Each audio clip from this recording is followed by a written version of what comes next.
বিবাহিত মেয়েদেরকে বলছি, দেখো বোন, যতই বিরিয়ানি খাও আর পোলাও খাও, ভাতের মজা পাবে না। ঠিক তেমনই যতই নাঙ্গে তোমাকে ভালোবাসা দেখ, স্বামীর সমান যত্নবান পুরুষ পাবে না।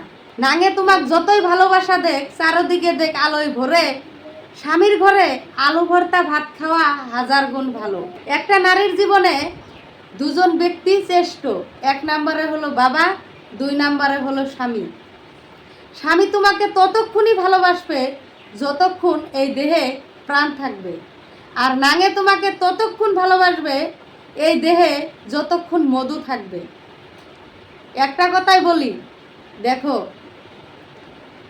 স্বামী তোমাকে ভালোবাসবে 100% শিওর, আর নাঙে তোমাকে বাস দিবে 100% শিওর। তাই বোনদেরকে বলতাছি, স্বামীকে নিয়ে সুখে শান্তিতে আলু ভর্তা দিয়ে ভাত খাওয়া অনেক ভালো।